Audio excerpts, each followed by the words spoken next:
प्रयागराज में संगम के किनारे रेती पर बसने वाली टेंट सिटी में अखाड़ों की बसावट शुरू हो गई है।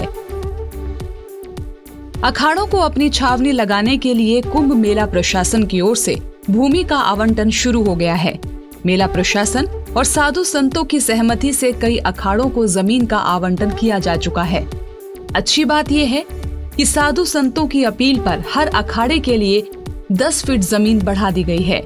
पूरी तरह समतल और संतुलित भूमि पर अखाड़ों ने अपनी अपनी भूमि का भी सीमांकन किया।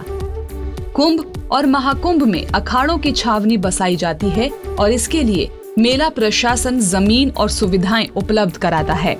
जो भी हमें जमीन दी गई है हम वहाँ जा रहे हैं, जो अलॉटमेंट हमें हुई है वही हम जा रहे हैं। वहाँ जमीन में अपनी खुट्टी जो भी हमारा निशान है वो लगाया जाएगा। पूरे संत महात्मा जितने भी हम सब खुश है, प्रसन्न है। पूर्ण कुंभ महाकुंभ मेला है तो इसमें साधु संतों की और श्रद्धालुओं की संख्या बढ़ेगी, तो उसी को ध्यान में रखते हुए हम सब यहाँ इकट्ठे हो गए। मेन बात यही थी कि जमीन की वृद्धि, तो अपर मेलाधिकारी और उप मेलाधिकारी दोनों यहाँ उपस्थित हुए।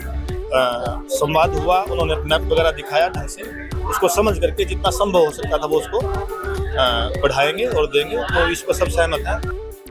सनातन संस्कृति के प्रतीक अखाड़ों के संत महात्मा महाकुंभ के वैभव और गौरव होते हैं और यही अखाड़े महाकुंभ के भी मुख्य आकर्षण होते हैं। भूमि आवंटन के पहले उदासीन अखाड़े में अखाड़ा परिषद और कुंभ मेला प्रशासन की संयुक्त बैठक आयोजित की गई थी, जिसमें भूमि आवंटन की प्रक्रिया पर अंतिम निर्णय लिया गया। कुंभ क्षेत्र पहुंचने के बाद अखाड़ों ने अपनी अपनी भूमि की पैमाइश की और फिर खूंटा गाड़ने की परंपरा पूरी की गई। अब विभिन्न अखाड़ों की सभी गतिविधियां इसी स्थान से संचालित होंगी। भी देवी देवता सबका आह्वान होगा, सब हम देवी देवताओं से आह्वान करते हैं सभी हमारे क्षेत्र में आकर के वास करें और हम सबको आशीर्वाद दें और दिव्य और भव्य कुंभ की शुरुआत हो जाए। 3 उदासीन अखाड़े और 3 वैष्णव अखाड़े, वो उधर 6 अखाड़े रहते हैं, इधर 7 अखाड़े रहते हैं सन्यासियों के।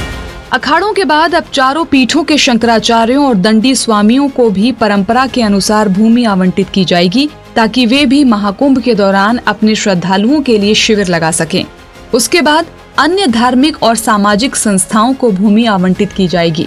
महाकुंभ मेला 14 जनवरी 2025 को मकर संक्रांति के दिन शुरू होगा और 26 फरवरी 2025 को महाशिवरात्रि के दिन समाप्त होगा। ये मेला देश विदेश के लाखों श्रद्धालुओं को अपनी ओर आकर्षित करेगा और संगम के तट पर आस्था और श्रद्धा का अद्भुत संगम देखने को मिलेगा।